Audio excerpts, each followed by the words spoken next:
प्रभु शंकरा शंकरा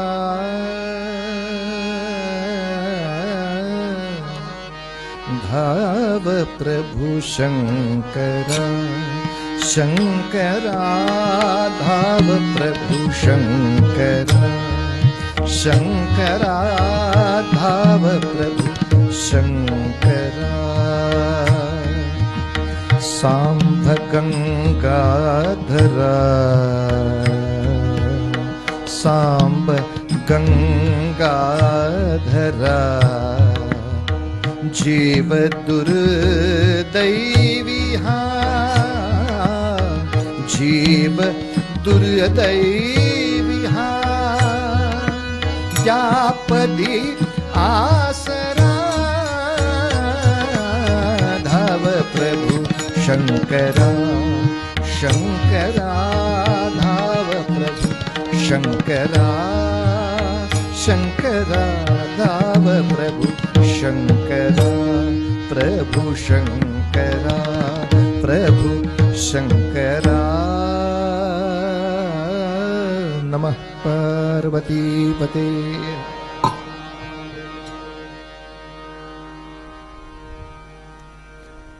12 ज्योतिर्लिंगांमधलं महाराष्ट्रामधील घृष्णेश्वर हे शिवमंदिर आणि या घृष्णेश्वराच्या म्हणजे आज आपण ज्या ठिकाणी देवगिरीचा किल्ला पाहतो, ज्याला दौलताबादचा किल्ला असंही म्हणतात, त्या परिसरामध्ये असलेलं हे घृष्णेश्वराचं अत्यंत जाज्वल्य असं शिवस्थान। या भगवान शंकरांच्या दर्शनाला 2 सख्खे बंधू नित्य येत असत। शेतीवाडी होती, आयुष्याला स्थैर्य होतं, पण देशाचं अस्थैर्य बघून दुःख होतं।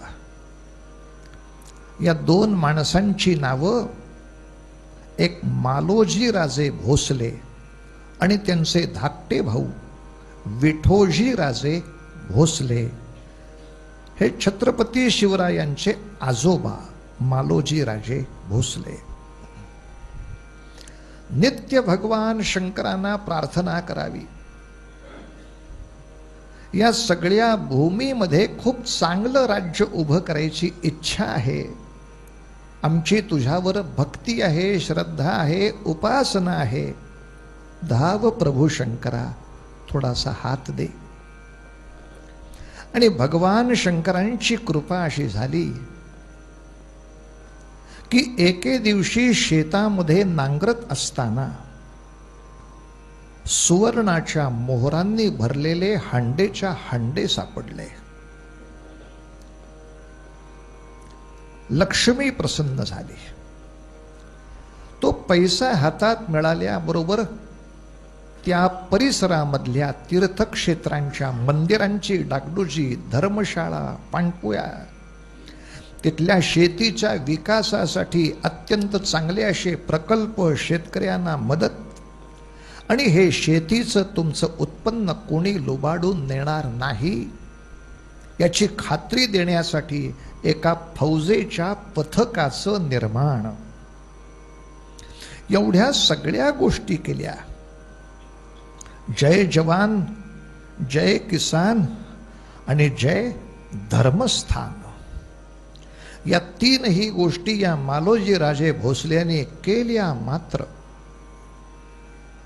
दौलताबादवरती जे राज्य होतं ते निजामशहाचं होतं। तो कालखंड असा आहे की तो सर्वांना माहीत आहे। दक्षिण भारतामध्ये महाराष्ट्र, कर्नाटक आणि आंध्र एवढ्या प्रांतांवरती 5 बादशहा राज्य करत होते। कर्नाटककडे विजापूरचा आदिलशहा, आंध्राकडे गोवळकोंड्याचा कुतुबशहा, पंढरपूरच्या पलीकडे बेदरचा बरीदशहा, वऱ्हाडच्या भागामध्ये वऱ्हाडचा इमामशहा आणि हा मराठवाडा परिसरामध्ये राज्य करणारा निजामशहा। एकूण 5 बादशहा राज्य करायचे आणि ह्या सगळ्यांच्या पदरी अनेक अनेक अनेक जे सरदार होते ते बहुतांशी हिंदूच सरदार सेवा करत राहायचे आणि बादशहाची मर्जी मिळावी म्हणून एकमेकांशी लढत राहायचे. जेव्हा मोहम्मद घोरी आला होता त्याने पृथ्वीराजाला बाजूला करून दिल्लीचं सिंहासन घेतलं, तेव्हा सुद्धा हिंदुस्थानात हिंदू बहुसंख्याकच होते. आपण बहुसंख्याक असणं म्हणजे आपलं राज्य असणं असा नियम कधीच नसतो. जेव्हा त्याच्या पुढे मोहम्मद गझनी आला, त्याने सोमनाथ 10-15 वेळा फोडला, तेव्हा सुद्धा हिंदू बहुसंख्यच होते. औरंगजेब वरती राज्य करतोय आणि हे 5 बादशहा राज्य करत आहेत. एकूण भारताची लोकसंख्या पाहता यांचे खरे अस्सल इस्लाम धर्मीय मूठभर होते. राज्य कोणाच्या जीवावर उभी होती? सेवा करणाऱ्या हिंदूंच्या जीवावर. आणि किंबहुना सेवा धर्म अंगी बाणता बाणता धर्मसेवा इतकी विसरली, शब्दच उलटा झाला. सेवा धर्म कळता कळता धर्मसेवा इतकी विसरली की त्या बादशहांनी कितीही धर्मस्थानांचा उच्छेद केला, कितीही सज्जनांचा उच्छेद केला, तरी त्याच्याकडे दुर्लक्ष करून त्या स्वारीमध्ये सहभाग घेऊन जहागीर मिळेल तर आनंद असा व्यक्तिवादी रावण आपोआप मनामध्ये अनेकांच्या निर्माण होत होता.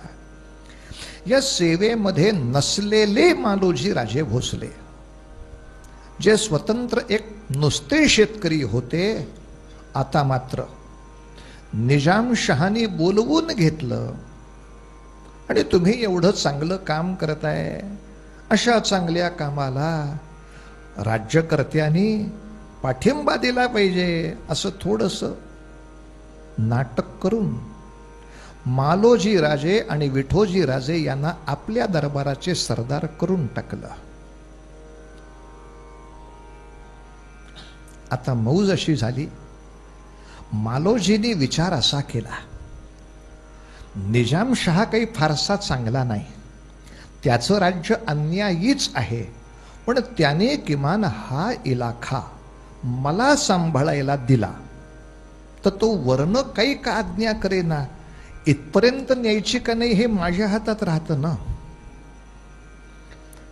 दिल्लीमध्ये सरकार कोणाचंही असो, शहरातलं सरकार हा कलेक्टरच करतो, जिल्हाधिकारी करतो, आणि जिल्हाधिकारी कागदोपत्राचे सगळे घोडे नाचवून त्यांना शांत ठेवतो. हे केलं का? झालंय साहेब. तो कुठं बघायला येणार आहे इथं काय झालंय काय नाही. ज्या गाढवपणाचा त्यांनी अंगीकार केलाय तो गाढवपणा चांगल्यासाठी का वापरू नये? म्हणून अगदी संत दामाजी पंतांनी सुद्धा बेदरच्या बादशहाचा कोठीवाला व्हायला नकार दिला नाही. मी जर नाही म्हटलो तर बादशहा त्याच्या वशिल्याचा, त्याच्या इतकाच हलकट माणूस तिथे ठेवेल. मग किमान एखाद्या प्रसंगी का होईना शेतकऱ्यांना मदत करण्याचे माझे अधिकार आहेत, तेही निघून जातील. अर्धं त्यजती पंडितः या न्यायानं अनेकांनी सेवा पत्करल्या, तसं मालोजी राजांनी सेवा पत्करली. आणि याचं फळ असं की याच निजामाच्या दरबारामध्ये जिजाबाईंचे वडील म्हणजे लखुजीराव जाधव तेही नोकरीला होते. आणि निजामशहाच का, सगळेच बादशहा बऱ्यापैकी लबाड होते. लबाड अशा अर्थी की आपण सगळे हिंदूंच्या सेवेवर जगतोय याचं त्यांना भान होतं. आणि म्हणून दरबारामध्ये काही हिंदूंचे सण साजरे करायला त्यांनी परवानगी दिली होती. आणि तिकडं शंकराचं मंदिर फोडलं तरी चालेल, रंगपंचमी करायला परवानगी देतात. म्हणून बादशहा उदार. मानसिकताच अशी चुकीची झालेली. त्यामुळे रंगपंचमीच्या दरबारासाठी सगळे सरदार आपापल्या घरच्या लोकांसह यायचे. एकत्र रंगपंचमी खेळली जायची. आणि या रंगपंचमीच्या त्या गोड सणामध्ये लखुजी जाधवांची मुलगी आणि मालोजी भोसल्यांचा मुलगा शहाजीराजे आणि ही ती मुलं खेळत असताना बादशहाच्याच मनात अशी भरली आणि सहज शब्द टाकला की त्यालाही पुढच्या पिढीच्या राज्याचे पुढचे सेवक पाहिजेच आहेत. म्हणून त्यांनी शब्द टाकला, लखोजीराव, मालोजीराव, जोडा मोठा छान दिसतोय, तेव्हा आता फारसा वेळ घालवू नका, एकदा शुभमंगल होऊन जाऊ दे. आणि असं बादशहाच्या मध्यस्थीनं शुभमंगल झालं. आणि त्यामुळे शहाजी राजांना आणि जिजाबाईंना काही वेगळीच स्वप्न पडायला लागली. वेगळीच स्वप्न पडायला लागली. लग्न झाले, भाग्य उजळले, उजळले, लग्न झाले, भाग्य उजळले, लग्न झाले, लग्न झाले, लग्न झाले. लग्न झालंय, रंगवायला पाहिजे थोडं. हा, ते काय नोटीस म्हणाली आहे काय? एकदाच म्हणायला लग्न झाले, लग्न झाले, भाग्य उजळले, लग्न झाले, भाग्य उजळले, चंद्र सूर्य ते एक झाले. जाधव चंद्रवंशी, भोसले सूर्यवंशी. अरे वा, चंद्र सूर्य ते एक झाले, वीर शहाजी तो स्वप्न पाहतो, वीर शहाजी तो स्वप्न पाहतो, जिजाऊ मनी कमल उमलले, लग्न झाले, भाग्य उजळले, लग्न झाले, अहो लग्न झाले, लग्न झाले. गोपाल कृष्ण भगवान की. मनात स्वप्न असं, जर जाधव आणि भोसले एकत्र आले तर निजामाची ताकद काय आहे? निजाम या दोन खांबांवर पाय ठेवून उभा आहे. हे दोघं एकत्र आले की निजामशाही संपली. हे दोघं अनायसे या कुटुंबाच्या निमित्तानं एक आलेत. मग शहाजी राजांनी निजामशहाला बाजूला करून आपलीच बादशाही का स्थापन करू नये? मनात इच्छा तर सुरू झाल्या, पण एक दुर्दैव उभं राहिलं महाराज. आणि ते दुर्दैव असं, एके दिवशी निजामशहाचा दरबार सुटला, सगळे आपापल्या घरी जायला निघाले. आणि अशा वेळेला खंडागळे नावाच्या एका सरदाराचा हत्ती बेफाम उधळला आणि गडबड गोंधळ करू लागला. या हत्तीला थांबवण्यासाठी भोसल्यांचे वीर त्याच्यावर तुटून पडले, कारण हत्ती हे धूळच प्रचंड होत. भोसल्यांचे वीर तुटून पडले. खंडागळे हे जाधवांचे मित्र होते, म्हणून याच्यावर स्वारी करू नका आम्ही ह्याला थोपवतो, तुम्ही पुढे येऊ नका, असं सांगण्यासाठी जाधवांच्या फौजा पुढे आल्या. परिणाम हत्ती राहिला बाजूला. जाधव आणि भोसलेच भिडले आणि या सगळ्या धुमश्चक्रीमध्ये भोसल्यांच्या एका सैनिकाकडून जाधवांचा एक मारला गेला.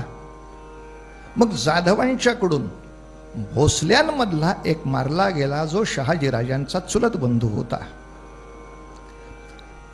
इतकं प्रकरण झालं. प्रचंड हिंदूंच्या 2 गटांमध्ये मारामारी झाली.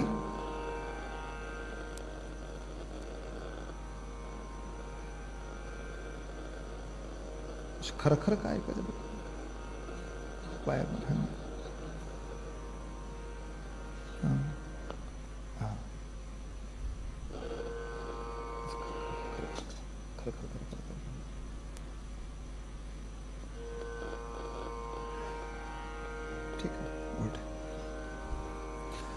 इतकं सगळं झाल्यानंतर निजामशाह बाहेर आला.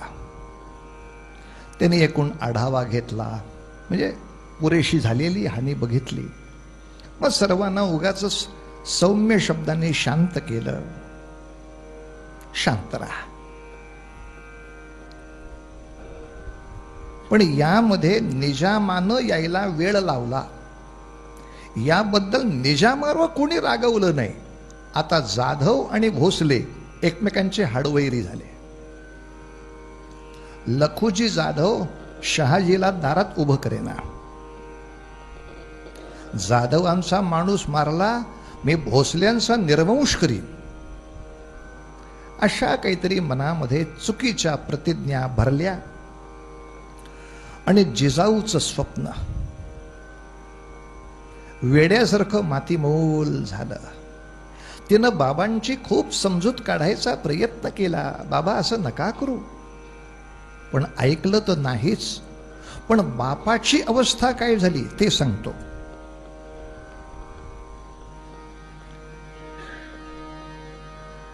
चुकून माकून लखुजी जाधवांच्या सारखा माणूस जर जास्त पगाराच्या नोकरीचं आमिष दाखवलं गेलं आणि आदिलशहाला सामील झाला तर आपल्याला धोक्याचा. म्हणून एके दिवशी निजामशहानं लखुजी जाधवांना बोलावून घेतलं. त्यांच्या 5 मुलांसह बोलावून घेतलं. त्यातला एक आजारी होता म्हणून घरी राहिला. 4 मुलांसह लखुजी जाधव निजामशहाच्या दरबारात आले. दरबाराच्या बाहेर काही लोकांनी सांगितलं की आज खास दरबार आहे, कमरेला तलवार घेऊन जायचं नाहीये. अरे अच्छा, असे दरबार कधीपासून सुरू झाले? मी इतकी वर्ष नोकरी करतोय, ते आज आहे असं. ठीक आहे. तलवार बाहेर काढून ही 4 मुलं आणि लखुजी जाधवराव गेले. निजामशहाने त्यांच्याकडे पाहिलं, मात्र काही न बोलता मसनदीवरनं उठला आणि आत निघून गेला. याचा अर्थ काय? लखुजींना नाही कळला, दरबारला कळला. दरबारातल्या लोकांनी त्यांच्या कमरेला असलेल्या सगळ्याच्या सगळ्या समशेरी उपसल्या, ज्यामध्ये दुर्दैवाने 60-70% हिंदूही होते. पण निजामशहाच्या आज्ञेसाठी लखुजी जाधवराव त्यांच्या 4 मुलांसकट कत्तल होऊन मारले गेले. दरबारामध्ये रक्ताच्या थारोळ्यात पडले. तुकडे तुकडे एकत्र करून दहन क्रिया करावी लागली, इतका भयान मृत्यू झाला. आणि आता लखुजींच्या पत्नीला त्याची आठवण झाली की जिजाऊ सांगत होती, तुम्ही कितीही मनापासून नोकरी करा, ते आपले उपकार स्मरणार नाही आहेत. वो एहसान फरामोशी रहने वाला है. तुम्ही आम्ही एकत्र नाही का येऊ शकत? नाही का येऊ शकत? लखुजींचा आधार एका बाजूला गेला, तरी शहाजीराजांच्या जीवावर हे शक्य होतं बरं का. कारण काही इतिहासातल्या घटना माहिती करून देतो, सगळ्या पुस्तकामध्ये येणार नाहीत, म्हणजे सामान्य पुस्तकात येणार नाहीत. इतिहासाचा म्हणून जे अभ्यास करतात त्या पुस्तकामध्ये या घटना आहेत. जेव्हा निजामशहाकडे शहाजीराजे आता नोकरी करत होते तेव्हा दिल्लीवर औरंगजेबाचं राज्य नव्हतं, औरंगजेबाच्या वडिलांचं नव्हतं, त्याच्या आजोबांचं होतं. तेव्हा शहाजहान नावाचा बादशाह हा युवराज होता दिल्लीचा. दक्षिणेमधला निजामशहा आदिलशहा जमेल तो एक तरी का होईना तुडवून काढा, मुघलांची दहशत भारतात राहिली पाहिजे. यासाठी शहाजहान बादशहाला म्हणजे युवराजाला 80,000 फौज देऊन खाली पाठवला. रस्त्यामध्ये पहिला निजामशहाच येणार होता.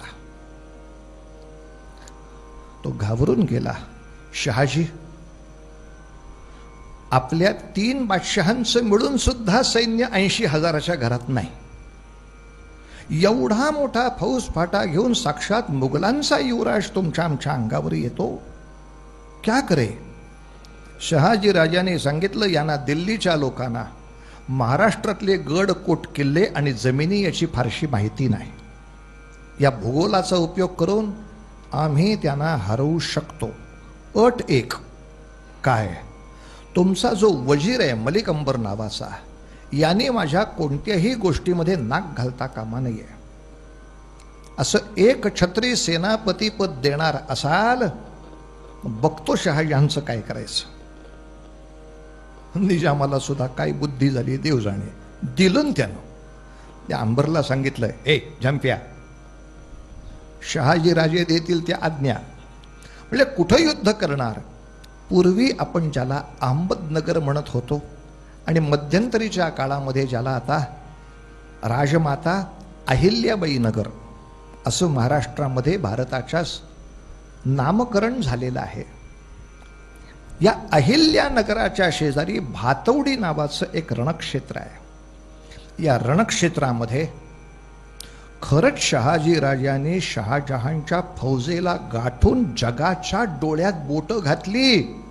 शहाजहानचा पराभव करून तह करून घेतला. पुन्हा महाराष्ट्रात भारतात इथे येणार नाही म्हणून सगळ्या जगाचे डोळे, सगळ्या भारतातल्या शूरांचे डोळे शहाजी राजावर होते. अरे बाबा, सगळ्या बादशहांना भीती मुघलाची, आणि त्या मुघलाच्या युवराजाच्या ओरावर बसतो तो शहाजी. इतकं झाल्यानंतर मात्र जिजाऊने हट्ट केला. कशासाठी नोकरी करता? निजामशहाच्याही अंगात जे धैर्य नाही ते तुम्ही दाखवलं. तुम्ही विजय मिळवून दिला, आणि असे विजय मिळवले तरी भविष्य लखुजी जाधवांचं झालं तेच होणार आहे. मग नाहीतरी चिंध्याहून मरायचंच आहे ते दरबारात घातपातामध्ये मरण्यापेक्षा युद्धात मरो. का करू नये हा विचार? आणि म्हणून लक्षात ठेवा, हिंदवी स्वराज्याचा पहिला प्रयत्न शहाजीराजांनी केलाय. आणि तेव्हा पुणे, नाशिक हा संपूर्ण परगणा दौलताबादसह हा सगळा स्वतःच्या कब्जात घेऊन तिथली निजामशहाची निशाणं काढून टाकून त्याच्यावर भगवे ध्वज फैलावून तेव्हा शहाजी राजाने पुणे जहागीर केली. आणि यासाठी चर्चा, सल्ला, मसलत ही जर कोणाबरोबर झाली असेल तर ती समर्थांबरोबर झाली आहे. बरं, याच कालखंडामध्ये शहाजी राजांचा नाशिक हा परगणाच होता. नाशिकच्या शेजारी टाकळीमध्ये समर्थांचं तप चालू होतं. या कालखंडामध्ये नाशिकमध्ये शहाजी राजांची जाऊ म्हणजे चुलत भावाची पत्नी महाबत खान नावाच्या एका सरदारानं नदीच्या किनाऱ्यावरनं पळवली. तिला सोडवण्यासाठी शहाजीराजे नाशिकला आले होते. पैसे भरून स्वतःची जाऊ सोडवावी लागली.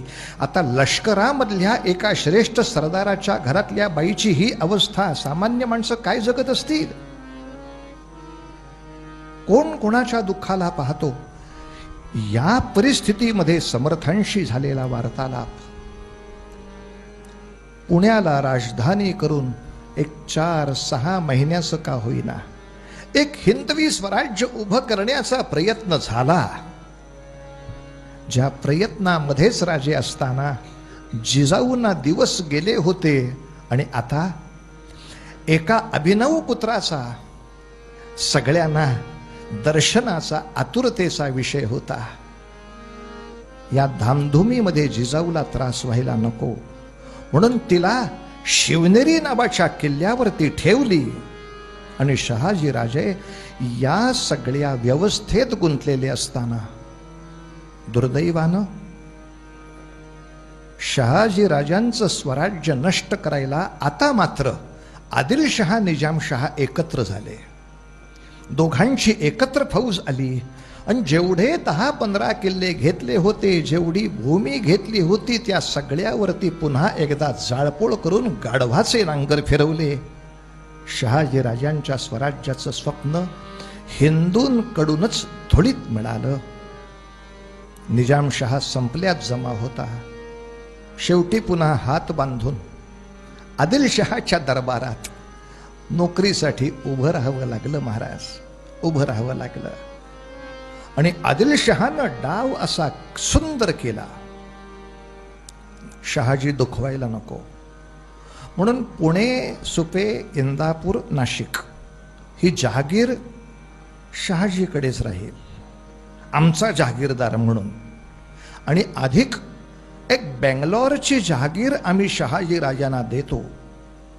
बादशहाची इच्छा अशी आहे पुणे, सुपे, इंदापूर या जहागिरीसाठी त्यांनी कोणीतरी दुसरा मनुष्य त्यांच्या हाताखाली नेमावा आणि स्वतः मात्र बेंगलोरला राहावे.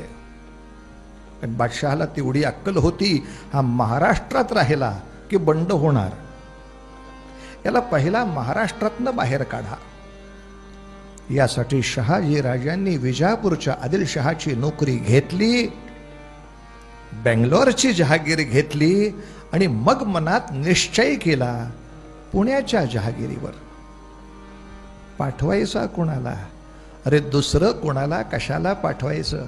शिवनेरीवरती जन्माला आलेलं शिवाजी राजे नावाचं माझं लेकरू 5-6 वर्षाचा आहे, आत्ताच त्याला पाठवतो म्हणजे प्रशासनासकट सुरक्षेपर्यंत सगळ्या गोष्टी शिकून एक नवीन राजा तयार होईल, एक नवीन हिंदवी स्वराज्याचा निर्माता तयार होईल.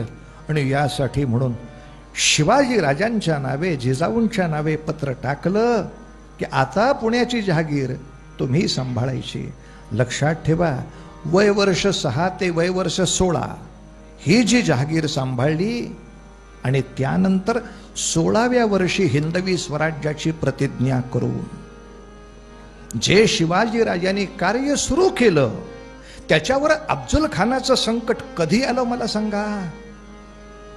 मी इसवी सन सांगतो, 1600 जवळजवळ 58च्या घरात.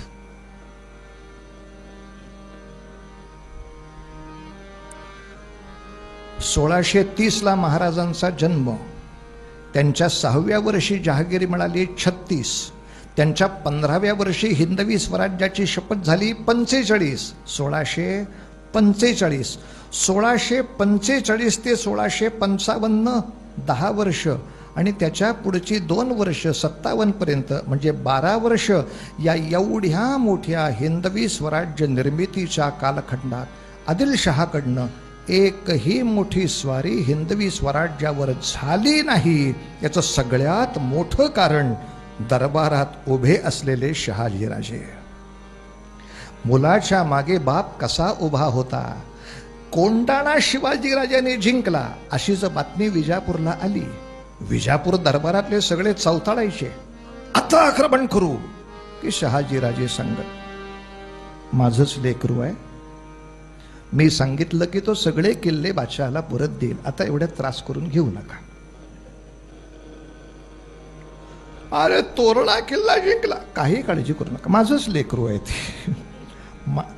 12 वर्ष विजापूरला थोपवून धरणं, म्हणजे ते एखाद्या वेळेला राजांकडे आले असते तरी सुद्धा हिंदवी स्वराज्य सुरक्षित ठेवणं जितकं जमलं नसतं तितकं तिथं उभं राहून कित्येक वेळेला आदिलशहाच्या नको त्या आज्ञा मान्य करण्याच्या यातना सहन करूनही सातत्याने शिवाजी राजांना आशीर्वाद पाठवत राहिले.